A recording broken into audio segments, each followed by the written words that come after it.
மாயா ஜட்ஜஸை invite பண்றாங்க. Raju code சூட்ல வர்றாரு. அதை பார்த்ததும் விஜய் சாரோட கம்பேர் பண்ணி மாயா ஏதோ கமெண்ட் அடிக்கிறாங்க. அதை பார்த்து ஏமா கண்டஸ்டன்ட்டுக்கு கோட் டாஸ்க் வைக்க வந்தா நீ நம்ம சேனல்லையே கோர்ட்டுக்கு இழுத்துருவ போல இருக்கு அப்படின்னு சொல்லிட்டு கட் பண்ணி தூக்கிட்டாங்க போல இருக்கு. சிஎம் காமன் மேன் அப்படின்னு சொல்லிட்டு சொல்ற அந்த விஷயம் மட்டும் தான் வருது. ஜம்ப் கட் ரொம்ப நல்லாவே தெரியுது. ஃபர்ஸ்ட் கண்டஸ்டன்ட் பார்த்தீங்கன்னா தட்டீஸ்வரனை கூப்பிடுறாங்க. அவர் ஒரு கார்டை சூஸ் பண்றாரு. அதுல அரவிந்த் பேர் வருது. அமைதியா இருந்தா பெஸ்ட் கண்டஸ்டன்ட் பிபில அப்படின்னு சொல்லிட்டு இப்ப அரவிந்த் பேசணும். ஆக்ரோஷமா தாங்க இருக்கணும், இல்லைன்னா மண்டையில மிளகா அரைச்சிடுறாங்க அப்படின்னு சொல்லிட்டு சொந்த கதையெல்லாம் பார்த்தீங்கன்னா ஞாபகம் வச்சுக்கிட்டு இந்த பக்கம் தட்டீஸ்வரன் பேசுறாரு. அமைதியா இருக்கணும் அப்படின்னு சொல்லிட்டு பேச வந்த அரவிந்த் பார்த்தீங்கன்னா பயங்கர ஆக்ரோஷமா கத்திக்கிட்டு இருக்கா. அப்படி மேல் மாடி அண்ணனுக்கு கொஞ்சம் கம்மி அப்படின்னு தான் தோணுது. இதுல இவராது பரவாயில்ல, ஜட்ஜா யார கூப்பிடுறது அப்படின்னு சொல்லிட்டு ராஜு ஆரம்பத்திலே கலாய்கிறாரு. கரிஷ்மாவை கூப்பிட்டா தீர்ப்பு எல்லாம் பாத்தீங்கன்னா நியாயமா வர வாய்ப்பே கிடையாது, அது ஒன் சைடா தான் இருக்கும், அது இந்த பக்கம் எந்த சைடு அரவிந்த் சைடா தான் இருக்கும் அப்படின்னு சொல்லிட்டு கலாச்சிட்டு இருந்தாலும் திரும்ப ஒரு வாய்ப்பை கொடுப்போம் அப்படின்னு சொல்லிட்டு கரிஷ்மாவையே கூப்பிடுறாங்க. அப்புறம் பாத்தீங்கன்னா சாட்சி அப்படின்னு சொல்லிட்டு ரஞ்சித்தை கூப்பிடுறாரு. அந்த பக்கம் பாத்தீங்கன்னா பேபி அக்காவை கூப்பிடுறாங்க. சாட்சியை கூப்பிட்டா என்ன பண்ணும், அவங்கள ஏதாவது கேள்வி கேட்டு இவங்க பாயிண்ட்டுக்கு சம்பந்தமா ஆர்குமெண்ட்டை திருப்பணும். அதை விட்டுட்டு அவங்கள பேச விட்டுருக்குறாங்க. அவங்களும் டிபேட்டுக்கு வந்த மாதிரி பாத்தீங்கன்னா சம்மந்தம் இல்லாமல் அவங்க பேசிட்டு இருக்கிறாங்க. இதில் பேபேக்கெல்லாம் பார்த்தீங்கன்னா ஏற்கனவே ஜட்ஜி கலாய்க்கிறாங்க, கண்டஸ்டன்ஸ் ஆல்ரெடி குற்றச்சாட்டாக வச்சிருக்கிறாங்க. இப்போ அதே தான் இவங்களும் சொல்கிறாங்க, ஜட்ஜி ஒரே பக்கமாக பார்த்துட்டு இருக்காங்க, அந்த பக்கமே பார்த்துட்டு இருக்காங்க அப்படின்னு சொல்லிட்டு. மேல் மாடி அரவிந்துக்காவது பரவாயில்ல, கொஞ்சம் கம்மி. ஏன்னா அவர் பார்த்தீங்கன்னா இதை ஒரு டிராமாவா ஒரு கேரக்டரா எடுத்துட்டு எல்லாம் பண்ணல. அவர் சும்மா எப்பவுமே மைக்கை பிடிச்சிட்டா பார்த்தீங்கன்னா மற்றவங்கள டம்மி பண்ற மாதிரி பேசுறது, வெறும் வாய் உதாரு அப்படின்னுவாங்கல்ல, அந்த வாய் உதார் மட்டும்தான் இருக்கு. பாயிண்டடா அடிக்க தெரில, கேரக்டர் ரோல் பிளே பண்ண தெரில. அக்கா அதுக்கும் மேல் மாடி காலி அப்படின்னு சொல்லலாம். இவ்வளவு தூரம் கலாய்க்கிறாங்கல்ல, இல்லைங்க எனக்கு 2 பேருமே ஃப்ரெண்டு தாங்க அப்படின்னு சொல்லிட்டு தான் வராங்க. அப்ப அது மாதிரி தானே ஜட்ஜ்மெண்ட் இருக்கணும். ஆனா ஜட்ஜ்மெண்ட்டை பாத்தீங்கன்னா அரவிந்த் பக்கம் கொடுக்குறாங்க. சரி நான் நியாயமா தாங்க கொடுத்துருக்கிறேன் எல்லாத்தையும் அப்படின்னு சொல்லிட்டு அந்த ஸ்டாண்டர்ட் நிக்கிறாங்களான்னு பார்த்தா ஜட்ஜஸ் இங்க கேள்வி கேட்டதும் பாத்தீங்கன்னா ஜட்ஜ்மெண்ட்டை இந்த பக்கம் தட்டீஸ்வரனுக்கு கொடுக்குறேன். 2 பேரும் ஃப்ரெண்டு அப்படிங்கிறதுனால இவருக்கு ஒரு ஜட்ஜ்மெண்ட் அவருக்கு ஒரு ஜட்ஜ்மெண்ட்டா, என்னத்த சொல்றது. இதுவரை நடந்த டாஸ்க்ல இந்த எபிசோட் பார்த்த பிறகும் கொஞ்சம் கூட இவங்க ஃபிட்டு பிக் பாஸ்க்கு அப்படின்னு சொல்லிட்டு தோணலை. அடுத்து பேபி அக்கா வராங்க. பேபி அக்காவுக்கு பார்த்தீங்கன்னா வேற ஒரு கேஸ் தான் வந்தது. ஆனால் மாயா உள்ள புந்து இது சுவாரஸ்யமெல்லாம் இல்லை, நான் ஒரு கேஸ் எடுத்துறேன் அப்படின்னு சொல்லிட்டு அவங்க எடுத்து கொடுக்குறாங்க. வைல்டு கார்டாக வர்றவங்க ஜெயிக்கிறது ஓகேவா இல்லையா அப்படின்னு சொல்லிட்டு, திறமை இருந்தால் யார் வேணா ஜெயிக்கலாம் அப்படின்னு சொல்லிட்டு பேபி அக்கா பேச வராங்க. இப்போ அவங்க பார்த்தீங்கன்னா ஒரு கார்டு எடுக்க அது ஷாமா ஆப்போசிட்ல வாதாட வர்றாங்க. ஜட்ஜா திவ்யா வேலண்டினாவை கூப்பிடுறாங்க. அக்கா பேசும்போது பேபி அக்கா இல்லை அர்ச்சனாவும் சரி திவ்யாவும் சரி இவங்கெல்லாம் வைல்ட் கார்டாக வந்தவங்க தானே, வின் பண்ணியிருக்கிறாங்களே அப்படின்லாம் பேசினாங்க. கானா வினோத் அவர் பாக்ஸ் எடுத்தாரு, அவர் எடுக்கலன்னா அக்கா வின் பண்ணியிருக்க வாய்ப்பு இல்லை. அது இல்லாமல் ஷாமா பேசினது அது ஒரு அன்ஃபேரான ஒரு விஷயம் இல்லை. வைல்ட் கார்டுக்கு ஒரு பெரிய அட்வான்டேஜ் இருக்குல்ல, அது ஆல்ரெடி உள்ள போன கண்டஸ்டன்ட், அவங்க எவ்வளோ உழைப்பை போடுறாங்க அவங்களுக்கு கிடையாது இல்லை அப்படின்னு சொல்லிட்டு இதெல்லாம் ஜென்ரலாக விவாதிக்கப்படுறது தான். அந்த பாயிண்ட்லாம் எடுத்து வச்சாங்க. இதுல சாட்சியா பாத்தீங்கன்னா சரண்யாவை அக்கா தான் கூப்பிடுறாங்க. பேபி அக்கா பல டெஸ்ட் தாண்டி வந்திருக்குல்ல, நேரடியா ஒரு 23வது ஒரு கண்டஸ்டன்ட் இறக்குனா அது உங்களுக்கு ஓகேவா அப்படின்னு கேட்டா ஓகே தான். 23வது ஒருத்தர் சுவாரஸ்யத்தை கிரியேட் பண்ணுவார்னா அது நல்லது தானே அப்படின்லாம் அவங்க சொல்லிட்டு இருக்கிறாங்க. அப்படியா உங்ககிட்ட சுவாரஸ்யம் இல்லை அப்படின்னு சொல்லிட்டு உங்களை எலிமினேட் பண்ண அப்புறம் வெளியே கத்திட்டு இருக்கீங்க அப்படின்னு தான் நம்ம கேட்க தோணுச்சு. ஆர்குமெண்ட் பார்க்கும்போது பேபி அக்காவை விட ஷியாமா நல்லாவே வச்சிருந்தாங்க கருத்துக்களை. அதுக்கு திவ்யா கரெக்டா ஷாமா பக்கம் பார்த்தீங்கன்னா தீர்ப்பு கொடுத்துருந்தாங்க. இப்போ 3வது கேஸ்ல பார்த்தீங்கன்னா மணி அண்ணா கூப்பிடுறாங்க.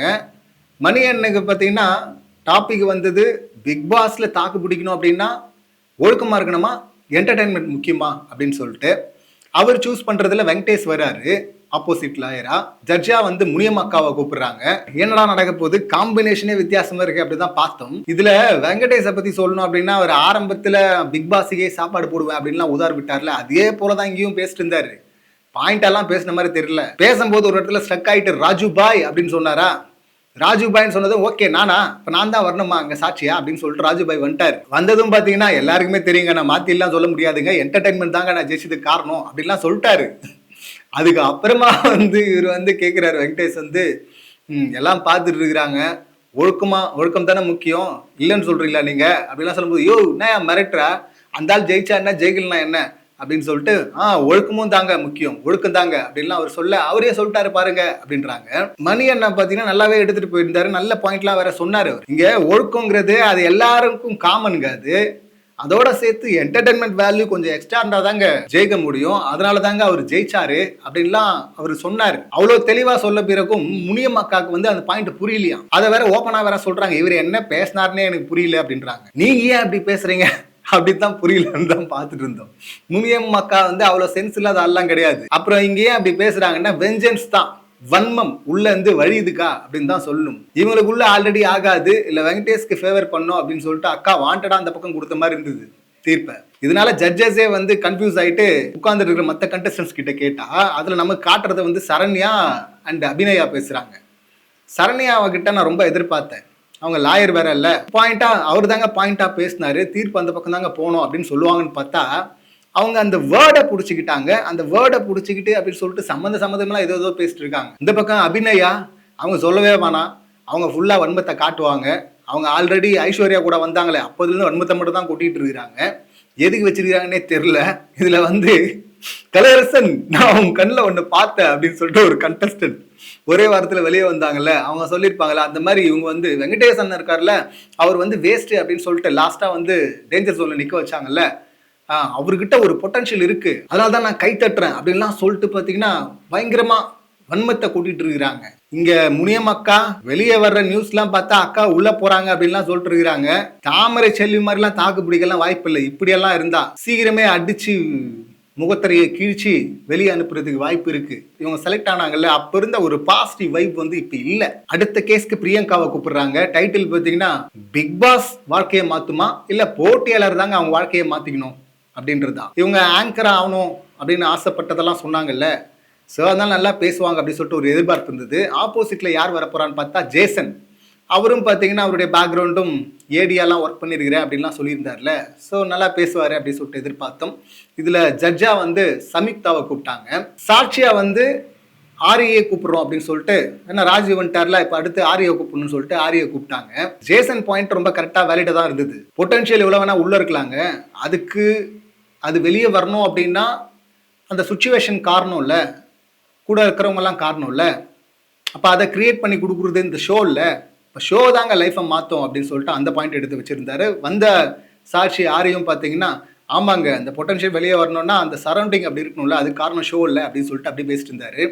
அக்கா பார்த்தீங்கன்னா இல்லைங்க அது அவங்க இயல்பு தாங்க அதை மாற்றும் அப்படின்லாம் பேசினாலும் வெரைட்டியெல்லாம் பாயிண்ட் எடுத்துட்டு போகாம ஒரே இடத்துல நின்ன மாதிரி இருந்தது, பேசினதே பேசிட்டு இருந்த மாதிரி இருந்தது.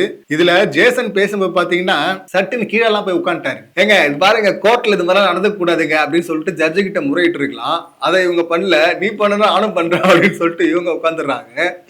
இந்த ரெண்டு பேரும் இப்படி உட்காரத பார்த்து சம்யுக்தா கடுப்பாயிட்டு கண்டெம்ட் ஆஃப் த கோர்ட்டுங்க இது, ரெண்டு பேரும் என்ன பண்ணிட்டு இருக்கீங்க, விளையாட்டு இருக்கீங்க, ஏஞ்சிருங்க அப்படின்னு சொல்லியிருக்கலாம். அவங்களும் அது சொல்ல, அதுக்கப்புறம் ஜட்ஜஸ் சொன்னதுக்கு அப்புறமா தான் அப்பயும் சுதாரிக்கிறாங்களா அப்படின்னு பார்த்தா சம்யுக்தா இது ரெண்டு பேரும் உட்கார்ந்தாங்களா, எனக்கு என்ன நடக்குதுன்னே தெரியல.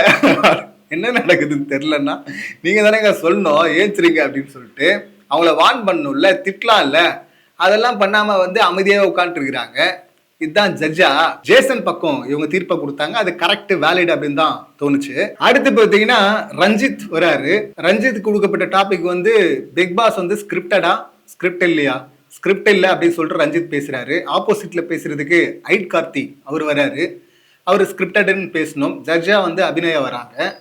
இப்போ இதுல பாத்தீங்கன்னா ரஞ்சித் நல்லாவே பாயிண்ட் எடுத்து வச்சாரு.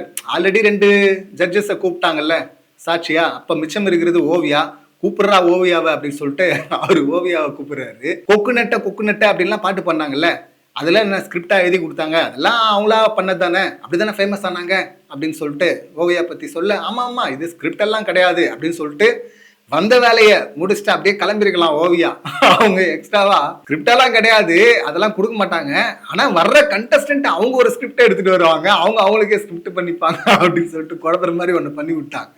அதை கவுண்டர் பண்றதுக்கு ஹைடு கார்த்தி பார்த்தீங்கன்னா நேரடியாவே ஸ்கிரிப்ட்னு மக்கள்லாம் சொல்றாங்கல்ல, இதுக்கு முன்னாடி குற்றச்சாட்டுலாம் வச்சிருக்கிறாங்கல்ல, இல்லை விமர்சனம் பண்ணியிருக்கிறாங்கல்ல, அதை வந்து அந்த மாதிரி பாயிண்ட்டுக்கு போயிருக்கலாம். அதை விட்டுட்டு பார்த்தீங்கன்னா இங்கே டாஸ்க் எல்லாம் கொடுக்குறாங்கல்ல, அதுவே ஒரு ஸ்கிரிப்ட் தானே அப்படின்லாம் சொல்லிட்டு அவுட் ஆஃப் த பாக்ஸில் அதை சொல்லிட்டு இருந்தாரு. அது எப்படி ஸ்கிரிப்ட்னு சொல்ல முடியும், இவ்வளவு பெரிய செட்டை போட்டு வச்சிருக்கிறாங்க, நீங்க இதெல்லாம் பேசணும் அப்படின்னு சொல்லிட்டு யாரோ ஒருத்தர் எழுதி கொடுத்திருந்தா அது இன்னும் சுவாரஸ்யமா இருந்திருக்கும். அப்படியெல்லாம் எழுதி கொடுக்காதனால தானே இவ்வளவு மொக்கையெல்லாம் பேசிட்டு போறீங்க, பெர்ஃபார்ம் பண்றீங்க. அப்புறம் எப்படி அது வந்து ஸ்கிரிப்ட் ஆகும்? இது சரி இது தப்பு அப்படிங்கறத தாண்டி அவங்க எடுத்துக்கிட்டு அந்த ரோலை எப்படி பெர்ஃபார்ம் பண்றாங்க அப்படிங்கிறது தான் முக்கியம். அதுல வந்து கம்பேரிட்டிவ்லி ரஞ்சித் நல்லா பண்ணியிருந்தாரு. அவரு திரும்ப திரும்ப ஹைடு கார்த்தி பேசிட்டு இருந்தாரு. இதுல வந்து ரஞ்சித் பக்கம் தீர்ப்பை கொடுத்துட்டாங்க. அடுத்த கேஸ்ல பாத்தீங்கன்னா ஷோபா வர்றாங்க. இப்ப இதுல வந்து பிக் பாஸ்ல ஜெயிக்கணும், தாக்கு பிடிக்கணும் அப்படின்னா அறிவு முக்கியமா அழகு முக்கியமா அப்படின்னு சொல்லிட்டு இது தலைப்பு. அறிவு தான் முக்கியம் அப்படின்னு சொல்லிட்டு சோபா பேசுறாங்க. ஆப்போசிட்ல பேசுறதுக்கு அபிநயா வர்றாங்க. அவங்க வந்து அவங்களுக்கு கொடுக்கப்பட்டது அழகு அப்படின்னு சொல்லிட்டு. இதுல ஜட்ஜா வந்து டார்வின் வர்றாரு. இவங்க பாயிண்ட்டை ரொம்ப கரெக்டாவே அடுக்குனாங்க சோபா. இவங்க வந்து இப்ப ஆரியா இருக்கட்டும், ராஜுவா இருக்கட்டும், முத்துக்குமரனா இருக்கட்டும், எல்லாமே பாத்தீங்கன்னா அவங்க பிரெயின், அவங்க அறிவை யூஸ் பண்ணி தாங்க அவ்வளவு நாள் தாக்கு பிடிச்சாங்க, ஜெயிக்கவும் ஜெயிச்சாங்க அப்படின்னு சொல்லிட்டு ஒரு 3 வின்னரை வந்து லிஸ்ட் பண்றாங்க. அவங்க பிரெயின் வித் பியூட்டி அப்படின்னு சொல்லிட்டு அதெல்லாம் சொல்லியிருக்க வேணாம், அதெல்லாம் வேற அவங்க சேர்த்து சொன்னாங்க. அது காரணம் வந்து இவங்க இந்த அக்கா இருக்கிறாங்கல்ல, அபிநய அக்கா, இவங்க செலக்ட் ஆகும்போது ஃபர்ஸ்ட் ரவுண்ட்லயே பார்த்தோம், விமன் சேஃப்டியை பத்தி ஒண்ணுமே புரியாம இஷ்டத்துக்கு உளறிட்டு இருந்தாங்கல்ல, அதே போலதான் இங்க உளர்றாங்க. இங்கேயும் பாத்தீங்கன்னா அழகுனா நான் வெறும் வெளிப்புற தோற்றத்தை பத்தி சொல்ல, பண்பு அதான் அழகு, கேரக்டர் தான் அழகு அப்படின்னு சொல்லிட்டு அவுட் ஆஃப் த பாக்ஸ்ல போய் பேசிட்டு இருந்தாங்க. கொடுக்கப்பட்டது ரொம்ப சிம்பிள்மா, அழகு. ஆனா அதை விட்டு சம்மந்தம் பேசினாங்க. இதுல அவங்க பிரெயின் அதான் பியூட்டி அப்படின்னு சொல்லிட்டு ஷோபா சொன்னதுக்கு பாத்தீங்கன்னா பாருங்க பாருங்க பாருங்க எனக்காக பேசுறாங்க, பியூட்டின்னதும் என் தலைப்பு எனக்காக பேசுறாங்க அவங்க அப்படின்லாம் சொல்லிட்டு இவங்களே சம்மந்தம் எல்லாம் பேசிட்டு இருக்காங்க. இதுல அவங்க வந்து இவங்களுக்காக பேசிட்டாங்களாம், அதை இவங்க கண்டுபிடிச்சிட்டாங்களாம். இவங்க வந்து முனியம்மாக்கா தான் ஜட்ஜா உட்காந்துருக்காங்க அப்படின்னு நினைச்சிட்டாங்க போல இருக்கு. இவர் வந்து எல்லாருக்கும் தாங்க ஒழுக்கம் வேணும் அப்படின்னு மணிவண்ணன் சொன்னதுக்கு பாத்தீங்கன்னா இவரே ஒத்துக்குனாரு, ஒழுக்கம் தான் அப்படின்லாம் சொல்லிட்டு இருந்தாங்கல்ல, உளறிட்டு இருந்தாங்கல்ல, அந்த மாதிரி இங்க உளருவாரு டார்வின் அப்படின்னு சொல்லிட்டு இவங்க எதிர்பார்த்திருப்பாங்க போல இருக்குது. ஜட்ஜஸே கழுவி ஊத்திட்டாங்க. ஏமா உனக்கு கொடுத்த டாபிக் என்னன்னு என்னமா பேசிட்டு இருக்கிறேன் அப்படின்னு சொல்லிட்டு. இல்ல என்ன பொறுத்தவரை அழகுன்னா என்ன தெரியுமா அப்படின்லாம் சொல்லிட்டு இவங்க கிளாஸ் எடுக்க வந்துங்கிறாங்க. உன்னை பொறுத்தவரை விமன் சேஃப்டியே தப்பா இருக்கு, அப்புறம் அழகுக்கெல்லாம் உன் டெபினிஷன்லாம் கேட்டு என்னத்த சொல்றது, சபா கடுப்பா இருந்து அதெல்லாம் பாக்குறதுக்கு. இப்ப ரிசல்ட் டைம் அப்படின்னு சொல்லிட்டு ஜட்ஜஸ் வந்து பாத்தீங்கன்னா நல்லா பர்ஃபார்ம் பண்ணவங்களுக்கு ஒருத்தருக்கு கிரீனு. இதுல சொதப்புன 2 பேர் இருக்காங்க, லாயரா சொதப்புனவங்க, ஜட்ஜா சொதப்புனவங்க. ஸோ அவங்களுக்கு பார்த்தீங்கன்னா ரெட்டு கொடுக்கணும் அப்படின்னு சொல்லிட்டு இருந்தாங்க. இப்போ கிரீன் அப்படின்னும் போது ஜேசனை தேர்ந்தெடுத்தாங்க.